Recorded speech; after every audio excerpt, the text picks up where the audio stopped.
எல்லோருக்கும் வணக்கம். நான் ரொம்ப நல்லா இருக்கேங்க. நீங்கள் எல்லோரும் நல்லா இருப்பீங்கன்னு நினைக்கிறேன். நம்ம வீடியோ நல்ல முறையில் ரீச் ஆகி போயிட்டுருக்கு. அது மாதிரி கோழி வளர்ப்பு ரொம்ப நல்ல முறையில் போயிட்டுருக்குங்க. இன்றைக்கி வந்து டாப்பிக்குள்ளே வந்துடுவோங்க. நம்ம இன்குபேட்டர் வாங்கியாச்சு. இன்றைக்கி டாபிக் என்னென்னா கோழி முட்டை மற்றும் இன்குபேட்டர். சரிங்களா? இது என்ன சொல்லி டாபிக் போட்டாலும் தப்பாக தான் வரும், இல்லை எதை சொன்னாலும் இதாக தான் வருங்கிறதுக்காக தான் இந்த டாப்பிக்கை தேர்ந்தெடுத்திருக்கேன். ஏன்னா அது முட்டை ப்ளஸ் இன்குபேட்டர் உள்ள சம்மந்தப்பட்டது தான். ஓகேவா? இதை வந்து நான் வாங்கினது பெருசு கிடையாது. எல்லாருமே ஒரு பொருளை வந்து வாங்கிடலாம். சரியா? வாங்குறதுக்குன்னு ஒரு கனவு இருக்குது, அது ஓகே. ஆனால் வாங்கிடலாம். அடுத்து பயன்பாடு தான் ரொம்ப முக்கியம். பயன்பாடை பேசிக்கலாம், அப்புறம் மற்றதெல்லாம் பேசலாம். ஓகேவா? இன்குபேட்டரை வாங்கியாச்சுங்க. அதில் உள்ள பொருளெல்லாம் என்னென்ன இருக்குதுன்னு நம்ம செக் பண்ணியாச்சு. ஏற்கனவே 2 ட்ரே கொடுத்துருந்தாங்க. சரிங்களா? ஒரு ட்ரேயில் மட்டும் இப்போ வந்து தண்ணி ஊற்ற சொன்னாங்க. எப்படின்னா லாஸ்ட்டு 3 நாளைக்கு தான் டெம்பரேச்சர் அதிகமாக இருக்கணுமா. அதனால் அந்த டைமில் மட்டும் தண்ணி ஊற்றிக்கலாம் 2 ட்ரேயில் அப்படிங்கிற மாதிரி சொல்லியிருக்காங்க. அவங்க சொன்னதை என்னன்னு சொல்லி கிளியராக கேட்டு காலையிலேயே முட்டையை எடுத்து வெளியே வச்சிட்டேங்க. நைட்டு வைக்கலான்னு. அதுக்கு வந்து இன்று மார்க்கும் ஒரு பக்கம் மைனஸ், அதாவது ஒரு பக்கம் கோடு மாதிரியும் போட்டிருக்கோங்க. ஏன்னா முட்டையை வந்து காலையில் இந்த பக்கம்னா நைட்டுக்கு அந்த பக்கம் அப்படிங்கிற மாதிரி நம்ம தெரிஞ்சுக்கலாம் அப்படிங்கிறக்காக. ஓப்பனாக சொல்லப்போனால் என்னென்னா, ஒரு பக்கம் முட்டை இந்த பக்கமும் அந்த பக்கமும் மாற்றி வைக்கலாம் சொன்னாங்க. டைம் இல்லாதவங்க லைட்டாக உருட்டி விடலான்னு சொன்னாங்க. நான் இதில் என்ன மெத்தட் யூஸ் பண்ணுறேன்னா, கையை வச்சு சைஸாக நகட்டி விடும்போது மைனஸ்னால் மைனஸ் உள்ளது ஃபுல்லாகவே தெரியுதான்னு பார்க்குறேன். ப்ளஸ் மேலே, அதாவது இன்ட்ரு மார்க் வந்து மேலே தெரிஞ்சுன்னா அதை மாற்றி அந்த பக்கம் சைஸாக வைக்கிற மாதிரி நான் ரெடி பண்ணியிருக்கேன். மற்றபடி சேம் தாங்க. எல்லோரும் இன்குபேட்டரும் எப்படி இது பண்ணுறோமோ அதே மாதிரி தான். இது வந்து ஒரு ட்ரே மாதிரி கொடுத்துருக்காங்க. கொசு மேட் ஒன்று கொடுத்துருக்காங்க. அந்த முட்டை நம்ம சேக் பண்ணும்போது எதுவும் ஆகாமல் இருக்கிறதுக்காக கொடுத்துருக்காங்க. ஆக்சுவலாக அது வந்து 120 முட்டை வைக்கிறது. நம்ம வந்து ஒரு 60 முட்டை தான் இருக்குதுங்க இப்போதைக்கு. நம்ம வந்து அடுத்து தேவைகள் இருக்கும் இல்லையா, அதனால இப்போதைக்கு நம்ம 60 முட்டைக்குள்ளதை வச்சுக்கலாம். 120 முட்டைக்கு உள்ளதையும் நம்ம 60 முட்டைக்கு யூஸ் பண்ணிக்கலாம். அதில் எந்த பிரச்சனையும் கிடையாது. நல்லா இன்குபேட்டரை பற்றி எனக்கு ரொம்ப தெரியாது. ஆனால் இதுக்கு முன்னாடி நாங்களாக எங்கள் வீட்டில் செஞ்சு யூஸ் பண்ணோம். உங்களுக்கு தெரியும்னு நினைக்கிறேன். ஒரு பேஜ் நல்லா வந்துச்சு. அடுத்த பேஜில் ஒவ்வொரு மிஸ்டேக் வரவும், அந்த டெம்பரேச்சர் மிஸ்டேக் வரவும் எனக்கு கொஞ்சம் பொறிப்புத்தன்மை இல்லாமல் போச்சு. அதனால் நாங்கள் அதை வந்து பயன்படுத்தலை. இது வந்து நான் சொல்லியிருந்தேன் இல்லையா, சுரேஷ் இன்குபேட்டர்ஸ்லேருந்து ஆர்டர் போட்டது 3000. ஏன்னா அந்த வீடியோ பார்த்தவங்க இதை பார்க்க மாட்டாங்க, இதை பார்த்தவங்க அதை பார்க்க மாட்டாங்க. மறுபடியும் விலை என்னன்னு சொல்லி யாரும் கேட்டு போட்டக்கூடாது இல்லையா.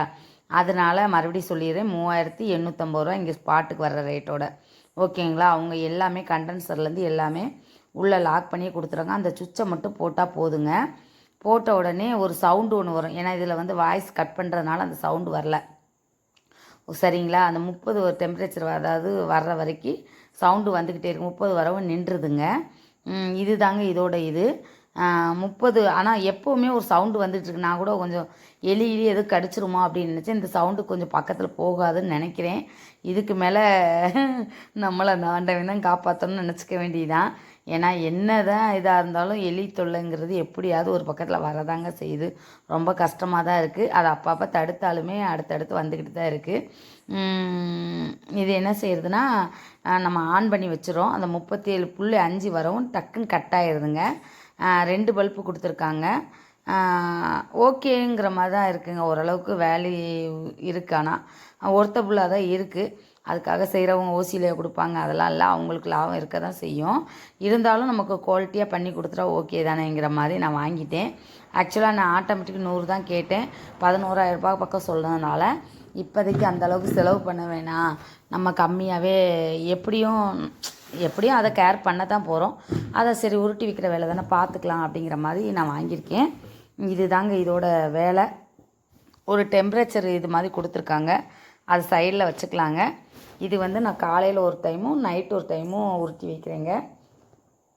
போயிட்டுருக்கு, ஓகேங்கிற மாதிரி தான் இருக்குது. பார்த்துக்கலாம் அடுத்தடுத்து நம்ம பொறிப்பு திறன் எப்படி. இது வந்து வச்சு நான் 3 நாள் ஆச்சு. ஆக்சுவலாக 3 நாளைக்கு முன்னாடி, அதாவது 3ஆம் தேதியே வச்சுட்டேன். வச்ச அன்னைக்கு வீடியோ எடுத்துட்டேன். அடுத்து வந்து அப்டேட் பண்ணுறதுக்கு டைம் இல்லை. போடுறக்குள்ளேயே இது 4 நாள் ஆயிடுச்சிங்க. நான் எப்படி 4 நாள் 5 நாளில் வந்து கரு முட்டையை கரு கூடி இருக்கா அப்படிங்கிறத செக் பண்ணி கரு கூடாத முட்டையை வந்து வெளியே எடுத்துக்கலாங்க. வெளியே எடுத்து நம்ம வீட்டு யூசேஜுக்கு யூஸ் பண்ணிக்கலாம். அது வந்து நாளைக்கு நான் கண்டிப்பாக பார்த்தாகணும். நாளை கழிச்சு பார்த்தாகணுங்க. ஓகே பரவாயில்ல, நமக்கு வந்து செட் ஆயிரும் அப்படிங்கிற நம்பிக்கை வந்துருச்சு. ஒவ்வொரு பொருள் வாங்கும்போது ஒவ்வொரு கனவு இருக்கு இல்லையா, அதை வாங்கிடலாம் அதை வாங்கிடலாம் நம்ம நினப்போம். நம்ம கை கூடி வரும்போது தான் அதோட அருமையும் தெரியும். வேஸ்ட் ஆக்கிடக்கூடாதுங்கிற ஒரு பயமும் இருக்கணுங்க எல்லாத்துக்கும். பொருள் வாங்குறது பெருசு கிடையாது, அதை யூஸ் பண்ணி அதுலேருந்து அந்த காசை எடுத்தாகணும். அதுதான் மெயின் விஷயமே. வாங்கி போடுறது, அதாவது தொழிலுக்காக வாங்குறது எல்லாமே கண்டிப்பாக அதில் பயன்பற்றே ஆகணும்.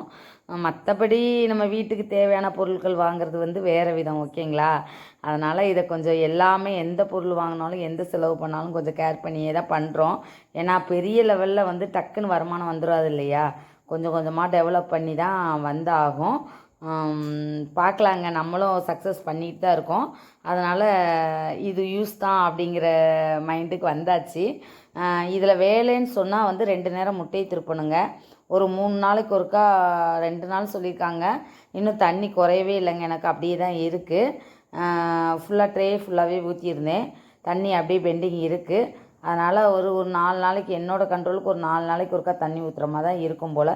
இருந்தாலும் 3 நாளைக்கு ஒருக்கா ட்ரையை செக் பண்ணிக்கோங்க. காலையில் ஒருக்கா சாயங்காலம் ஒருக்கா முட்டையை திருப்பி வைக்கணுங்க. இதாங்க வேலை. மற்றபடி வேறு ஒன்றும் தெரிலங்க. திடீர்னு அலாரம் சவுண்டுக்கு இது கட் பண்ணிவிட்டு வந்துச்சுன்னா கரண்ட்டு போயிட்டு வருதுன்னு அர்த்தம். இது நாள் முட்டையை திருப்புறதுன்னு நினைக்கிறேன். ஆமாம், நாள் முட்டையை திருப்புற வீடியோ இது அப்டேட்டுன்னு நினைக்கிறேன். இப்படி உள்ளங்கையை வச்சு திருப்பிட்டு அந்த இன்ட்ரு மார்க்குனா காலையில் இன்ட்ரு மார்க் தெரிஞ்சால் சாயங்காலம் வந்து அந்த கோடு மாதிரி மைனஸ் மாதிரி போட்டுக்கோம் இல்லையா, அது அந்த மாதிரி அடுத்த நாள் காலையில் வந்து மறுபடியும் இன்ட்ரு மார்க்கு இந்த மாதிரி முடிவு பண்ணி அப்படியே ஓடிட்டுருக்கு. கரெக்டாக ஓப்பன், அதாவது லைட்டாக திரும்பி இருந்தால் ஒன்றும் பிரச்சனை இல்லைங்க. இப்போ இன்ட்ரு மார்க்குங்கிற இடத்துல வந்து அப்படி மைனஸாக தெரிஞ்சுன்னா டக்குன்னு சைஸாக திருப்பி வைக்கிற மாதிரி அப்படி முடிவு பண்ணி பண்ணிகிட்ருக்கேன். பார்க்கலாங்க. 21 நாள் கழித்து, அதாவது 20 நாளைக்கு மேலே பொறிக்க ஆரம்பிச்சிடும். வீடியோ கண்டிப்பாக எடுத்து போடுறேன். ஒவ்வொரு பொருள் வாங்கும்போது ஒரு சந்தோஷம் இருக்கு இல்லையா, இந்த சந்தோஷம் எனக்கு ரொம்பவே இருந்துச்சு. ஏன்னா வாங்கணும்னு நினைக்கிறோம், அப்புறம் வேண்டான்னு தோணும். எல்லாருக்குமே இந்த அனுபவம் இருந்திருக்கும் சரியா. வாங்கணும்னு நினைப்போம், அப்புறம் வேண்டாம் பார்த்துக்கலான்னு தோணும். இதே மாதிரி தான் நானும் அப்படி இழுத்து பறித்து போயிடுச்சுங்க. மழை டைமில் பொடிப்புத்தன்மை ரொம்ப கம்மி. அது போக எனக்கு வந்து கோழி ஒரே இடத்துல அடை வைக்கிறதுனால குத்தி முட்டையை தள்ளி விட்டு முட்டையில் ஒழுங்காக படுக்காமல் எந்திரிச்சு ஓடுறது, அடுத்த கோழியை கொண்டு வந்து வைக்கிறது, அது பெரிய போராட்டங்க. அடுத்த நாள் அந்த கோழியை எச்சம் எல்லாம் வெளியேற்றக்காக சாப்பிட்றதுக்காக வெளியே விடவும், அதை மறுபடியும் அடையுதான்னு சொல்லி பார்க்குறதும் அது பெரிய வேலையாக தாங்க இருந்துச்சு. சந்தோஷம் நினச்சி எல்லாமே செஞ்சால் சந்தோஷந்தாங்க. கஷ்டம் நினச்சி செஞ்சால் எல்லாமே கஷ்டம்தான். இன்குபேட்டர் ஈஸின்னு நினைக்கிறோம், அதுலேயும் ஒவ்வொரு சிரமங்கள் வரதான் செய்யும். கரண்ட்டு போனாலும் கொஞ்சம் பிரச்சனை வரும், எல்லாமே இருக்க தான் செய்யுது. இருந்தாலும் பரவாயில்ல, கொஞ்சம் ஈஸி பண்ணிக்கலாம், வேலையை கொஞ்சம் ஈஸி பண்ணிக்கலாங்கிற மாதிரி பண்ணியிருக்கோம். பார்க்கலாங்க. இது போக கோழி முட்டை, அதாவது இப்போ அடுத்து 2-3 நாளில் விட்டுருக்கோம் இல்லையா, அந்த முட்டையை சேர்த்து வச்சு இன்றைக்கி ஒரு கோழியை அடை வச்சுருக்கேன். இதுக்கு காரணம் என்னென்னா, இந்த இன்குபேட்டர்லேருந்து வர்ற குஞ்சுகளை ஃபுல்லாகவே அந்த கோழிக்கிட்ட விடுறதா ஐடியா சரிங்களா. இந்த செட்டப்புக்கு எப்படியாவது ஒரு ரூம் மாதிரி ஏதாவது செட்டப்பு அல்லது ஏதாவது பண்ணணும் கோழி குஞ்சு பொறிக்கிறக்குள்ளே, அந்த மாதிரி பிளான் போட்டிருக்கேன். ஏன்னா ப்ளூடிங்கில் போட்டாலுமே இப்போ ஓரளவுக்கு செட் ஆகிடுச்சு. இருந்தாலும் வேணாம், கோழியோட ஒரு செட்டப் விட்டு ஒரு 3 மாதம் வரைக்கும் வளர விடலாம், 2 மாதத்துலேயே வெளியே விட்டு அடைக்கலாம் அப்படிங்கிற மாதிரி பிளான் போட்டிருக்கேன். அது எப்படி சக்ஸஸ் ஆகி வருது அப்படிங்கிறது தெரியல. ஃபுல்லாகவே ஒவ்வொரு பிளான் இப்படி பண்ணலாமா அப்படி பண்ணலாமா நமக்கு நாமே ஐடியா போட்டு தான் ஓடிக்கிட்டுருக்கு. அதில் வந்து ஃபெயிலியரு நிறையா ஆனாலும் ஒரு சில வெற்றி பெறும்போது கொஞ்சம் நல்லா தான் இருக்குது. பார்க்கலாம், நமக்கு அனுபவம் தான், நம்ம அனுபவம் தான் நமக்கு பாடமே வெளியே யாரும் சொல்லி கொடுத்து யாருக்கும் வந்து அது வந்து நிலைக்காது, ஓகேங்களா. நானே இப்போ சொல்கிறேனாலும் உங்களுக்கு வந்து நீங்களாக அனுபவப்பட்டால் தான் அதோட தெரியும். பாய்ங்க, ரொம்ப ரொம்ப நன்றி வாட்ச் பண்ணிக்கிட்டு இருக்கக்கு. பாய்.